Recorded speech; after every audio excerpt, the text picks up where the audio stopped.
حضرت عمر فاروق رضی اللہ تعالیٰ عنہ مدینے کی گلی سے گزرے، امیر المومنین ہے، مدینے کی گلی سے گزر رہے ہیں، ایک گھر کے اندر سے بچیوں کے رونے کی آواز آئی، بچیاں رو رہی ہیں، اور بچی اپنی ماں سے کیا کہتی ہے؟ کہتی ہے اماں ابو بکر تو اب انتقال کر گئے، حضرت عمر کا پہلے دن ہے خلافت کا، اب ہمارا کیا بنے گا؟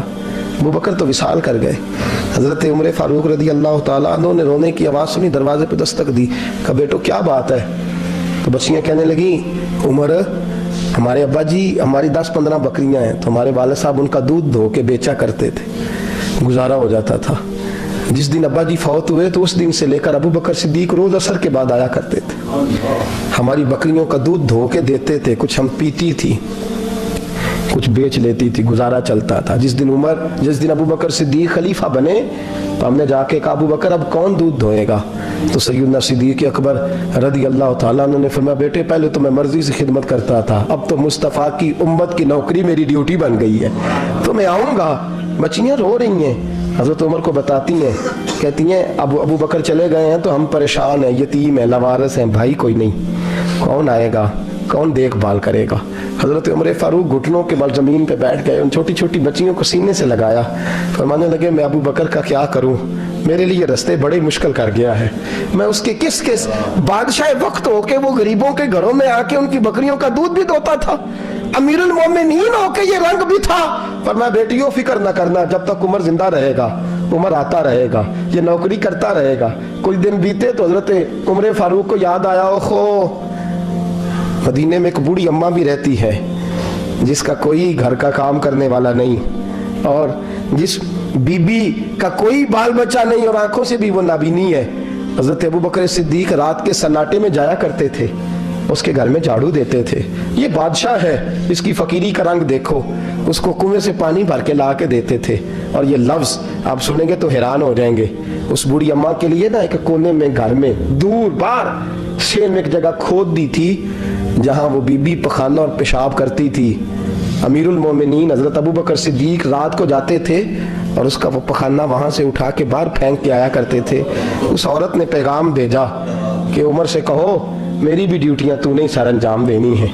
عمر فاروق ساری رات کام کرتے، سناٹا گہرا ہوتا تو جھاڑو دبایا بغل میں، اور عمر فاروق نکلے ہوئے اس بی بی کے گھر میں جھاڑو دیا جا رہا ہے۔ حضرت انس بن مالک فرماتے ہیں میں نے آخری عمر میں بھی اس بوڑھے عمر کو دیکھا ہے، اس بڑھاپے میں بھی میں نے اس شخص کو دیکھا ہے کہ جب وجود کمزور ہو گیا، داڑھی سفید ہو گئی، لیکن پھر بھی اس کا انداز نہیں بدلا۔ اس نے ساری زندگی بادشاہی میں فقیری کر کے گزار دی، یہ پھر بھی کسی کے گھر میں جھاڑو دیتا ہے، کسی کی بکریوں کا دودھ دھوتا ہے، یہ کسی غریب میرے دوست یہ۔ اور جب سیدنا فاروق اعظم رضی اللہ تعالیٰ عنہ خطبہ دینے بیٹھتے ہیں تو کپڑے پھٹے ہیں، پیبند لگے ہیں، مزاج سادہ ہے، بڑا مال آیا ہے، بڑا مال، لیکن تقسیم کر دیا، اور یہی انداز آگے اپنے گورنروں کو دیا۔ حضرت سعید بن عامر رضی اللہ تعالیٰ عنہ آپ کے گورنر ہیں، حمص کے گورنر ہیں۔ جب لسٹ آئی نا غریبوں کی، حضرت عمر نے کہا کہ حمص کے جتنے غریب لوگ ہیں ان کی لسٹ بنا کے بھیجو، ان کو چندہ لگانا ہے۔ تو 17ویں 18ویں نمبر پر حضرت سعید بن عامر کا نام بھی آ گیا، گورنر صاحب کا۔ تو حضرت عمر نے سوچا شاید کوئی اور سعید بن عامر ہے، فرمانے لگے یہ کون ہے؟ جس کی ڈیوٹی لگائی تھی اس سے کہنے لگے یہ سعید کون ہے؟ تو کہا حضرت جی ہمارے صوبے کا گورنر۔ تو فرمایا اس کی لسٹ فقیروں میں؟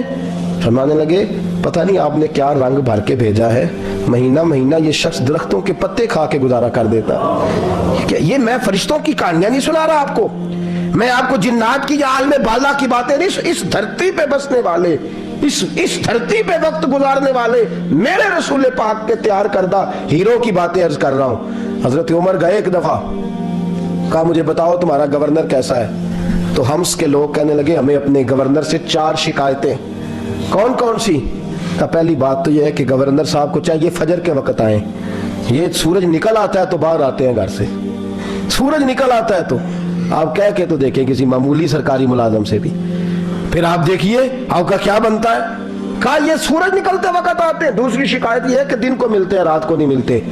تیسری شکایت یہ ہے کہ مہینے میں ایک دن ملتے ہی نہیں گورنر صاحب۔ چوتھی شکایت ہے کہ روتے ہیں، کبھی کبھی اتنا روتے ہیں کہ بے ہوش ہو جاتے ہیں۔ حضرت فاروق اعظم نے کھڑا کر لیا، فرمایا صحیح تیری شکایات آئی ہیں، کہ حضور حکم۔ فرمایا سنا ہے، پہلے تو فجر کے وقت آ جاتا تھا لوگوں کے مسائل سننے، اب تو سورج نکلتے وقت آتا ہے۔ کہ حضور بیوی بیمار ہو گئی ہے، اور گھر میں نوکر تو ہے کوئی نہیں، تو میں سویرے اٹھتا ہوں تو پہلے ناشتہ بناتا ہوں، بچوں کو کھلاتا ہوں۔ اس عورت نے 35 سال میرے ساتھ وفا کی ہے، اب چارپائی پہ ہے تو میں اس کے منہ میں لقمے ڈالتا ہوں۔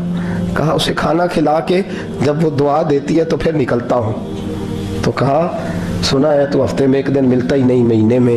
کہنے لگے حضرت جی جب مدینے سے آیا تھا تو ایک کرتا اور ایک تامت ساتھ لایا تھا، مجھے آج 2.5 سال ہو گئے ہیں، میں نیا لباس نہیں خرید پایا۔ میں نے عرض کی میں اس دھرتی میں بسنے والے لوگوں کی داستان سنا رہا ہوں۔ کہا میں اپنی تامت دھو کر خشک ہونے کو ڈال دیتا ہوں، اسے آدھا دن لگ جاتا ہے، خشک ہوتی ہے تو تامت پہن کے قمیض دھو لیتا ہوں اور پھر قمیض ڈال دیتا ہوں۔ حضرت جی سارا دن بیت جاتا ہے تو باہر نہیں آ پاتا۔ حضرت عمر فاروق کی گردن جھک گئی، کہا سنا ہے تو رات کو ملتا ہی نہیں۔ یہ لفظ کہے تو حضرت سعید بن عامر کہنے لگے یہ میرا راز تھا، آپ میرے امیر نہ ہوتے تو کبھی فاش نہ کرتا، دن میں نے بندوں کے لیے رکھا ہے، رات اپنے رب کے لیے رکھی ہوئی ہے۔ میں رات کی تنہائیوں میں اپنے کریم کی بارگاہ میں جاتا ہوں اور میں سارے دن کے گناہوں کی معافی مانگتا ہوں، میں اپنی غلطیوں کی تلافی کا سوال کرتا ہوں، اس کے حضور جاتا ہوں، اسے دکھڑے سناتا ہوں، رات میری اس کے لیے بیت جاتی ہے۔ حضرت عمر کی اور گردن جھک گئی، فرمایا یہ بتا کہ تو ملتا ہی نہیں، کبھی کبھی تو روتا ہے اور بے ہوش ہو جاتا ہے۔ کہ حضرت جی 40 سال کی عمر میں کلمہ پڑھا ہے، جب 40 سال کے پچھلے گناہ یاد آتے ہیں تو کہ پھر میں ضبط نہیں کر پاتا، وہ خطائیں، وہ پاپ، وہ جرم، وہ خطائیں جب سوچتا ہوں نا کہ رب کھڑا کر کے پوچھے گا بتا یہ جرم کیوں کیا، تو وہ احساس مجھے پریشان کر دیتا ہے۔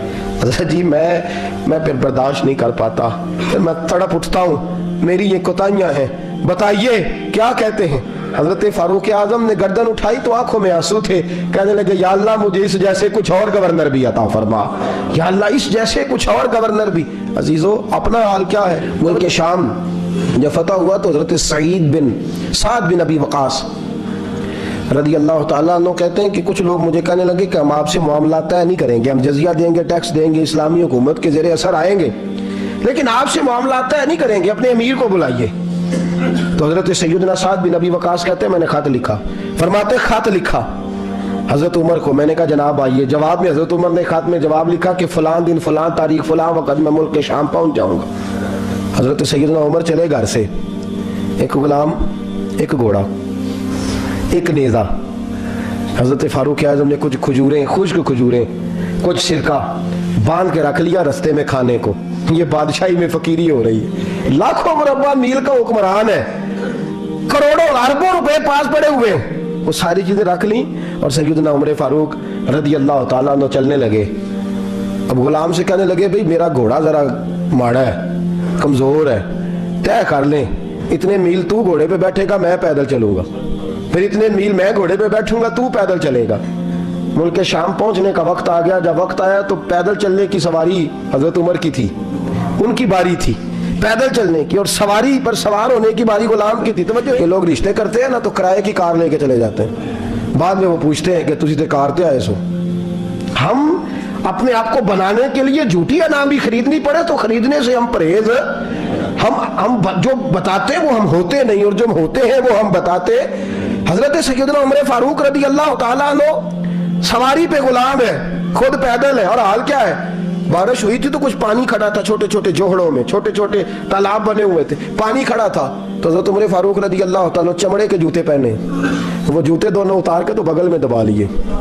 حضرت سعد بن ابی وقاص فرماتے ہیں اسی بغل میں نیزہ رکھ لیا اور تامت تھوڑا اونچا کر لیا کہ پانی سے چلنا ہے، اور غلام کو گھوڑے پہ بٹھایا ہے اور گھوڑے کی لگام پکڑی ہے تو یوں پیچھے رکھی ہوئی، اور حضرت سیدنا فاروق اعظم رضی اللہ تعالیٰ عنہ آ رہے ہیں۔ غلام کہنے لگا حضور لوگ دیکھ رہے ہیں، مہربانی کریں بیٹھ جائیں۔ فرمانے لگے نہیں باری تیری ہے، تو ہی بیٹھے گا۔ اس نے کہا حضور نہیں وہ تو ٹھیک ہے، کوئی باری فرض تو نہیں نہ ہو گئی، تو آپ مہربانی کریں آپ آ جائیں، ذرا لوگ آ رہے ہیں۔ فرمایا تمہیں کہا نا، غلام کا تو میں نے تیسری دفعہ کہا تو حضرت عمر نے جلال سے دیکھا، اور جناب عمر کا جلال تو زمین کانپنے لگ جاتی تھی۔ کہتے ہیں کہا حضور آپ آ جائیں، تو کہتے تجھے کہا ہے نا چپ کر کے بیٹھا رہے، کہتے ہیں میں گھوڑے پہ ہی کانپنے لگا۔ غلام اب حضرت سعد بن ابی وقاص کہتے ہیں سورج غروب ہو رہا تھا، شعائیں پانی میں پڑ رہی تھی، حضرت عمر پانی سے میں نے غور سے دیکھا تو دوڑا گیا، جا کے نا بچے نہیں مشورہ دیتے ابا جی کو، ابا جی انج نہیں کری دا، دور بدل گیا جے، کہتے میں دوڑا گیا، اور جا کر کے حضرت سیدنا عمر فاروق کو کہا حضور مہربانی کریں، ٹھیک ہے آپ کی درویشی سے کون آگاہ نہیں، وزیر کھڑے ہیں، سفیر کھڑے ہیں، بڑے بڑے عمرا، بڑے بڑے ملکوں کے حکمران ہیں، آپ مہربانی کریں یہ تام ذرا نیچا کریں اور جوتا پہن لیں، اگر خراب ہو گیا تو اللہ نیا بھی دے دے گا، اور مہربانی کریں ذرا غلام کو کہیں نیچے آ جائے۔ حضرت عمر کہنے لگے تمہیں کیا تکلیف ہے؟ کہا حضرت جی وہ وزیر مشیر کھڑے ہیں، یہودی ہیں، عیسائی ہیں، نجرانی ہیں، وہ بڑے بڑے مذاہب کے اور بڑے بڑے ملکوں کے ہیں، آپ کا بڑا نام سنا ہے۔ حضرت سیدنا سعد بن ابی وقاص فرماتے ہیں میرے ساتھ اتنا ترش رویہ حضرت عمر کا پہلے کبھی نہیں ہوا، کہتے ہیں ماتھے پہ شکن آیا اور کہنے لگے تجھے تیری مار ہوئے، ان 4 لوگوں کے لیے میں اپنے نبی کا طریقہ چھوڑ دوں، ان 4 دنیا داروں کے لیے نبی پاک کا طریقہ چھوڑ دوں؟ فرمانے لگے سر سے پگڑی اتاری حضرت عمر نے جلال میں، فرمانے لگے میرے سر پہ جو بال ہے نا یہ مجھے کسی دنیا دار نے نہیں دیے، یہ ساری عزتیں مجھے آمنہ کے لال نے عطا فرمائی ہے، اور میں ان محبوب کا طریقہ ان 4 لوگوں کی خاطر چھوڑ دوں؟ فرمایا قرآن کہتا ہے ان اللہ یأمر بالعدل والاحسان، جب میں نے خود عدل کا تقاضا یہ رکھا ہے کہ کبھی وہ بیٹھے گا کبھی میں بیٹھوں گا، باری یوز کیا تو میں کیسے بیٹھ جاؤں؟ حضرت سعد بن ابی وقاص فرماتے ہیں اسی درویشی میں، سلام اس پر کہ جس نے بادشاہی میں فقیری کی، کہتے ہیں اسی درویشی میں حضرت عمر پہنچے تو جو پہلے ڈرا کرتے تھے جب حضرت عمر آئے تو انہیں کامتے بھی دیکھا، روب اور بڑھ گیا، ان کے دلوں کے اندر حضرت عمر کا دبدبا اور بڑھ گیا، اور میرے کانوں میں کہنے لگے سعد پہلے سنا تھا لیکن دنیا سچی کہتی ہے جو حال محمد اور محمد کے غلاموں کا ہے صلی اللہ علیہ، وہ دنیا میں دوسرا کوئی حاصل کر سکتا؟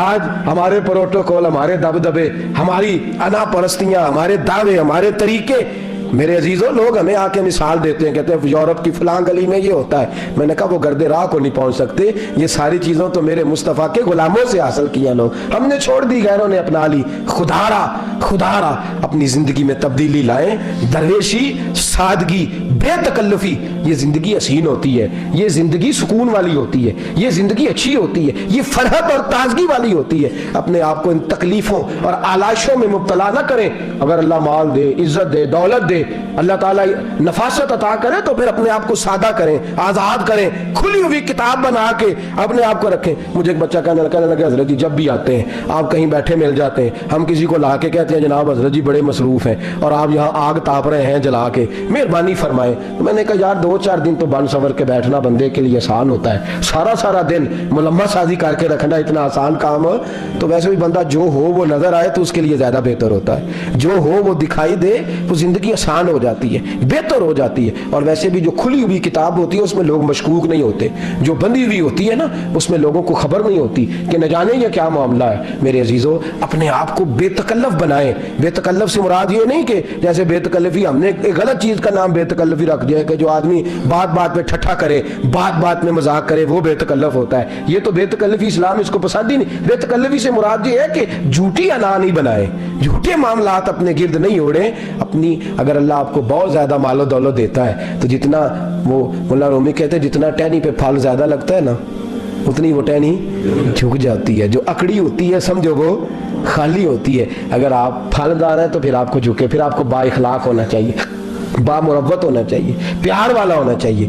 زندگی میں اس چیز کو ضرور اپنائیے۔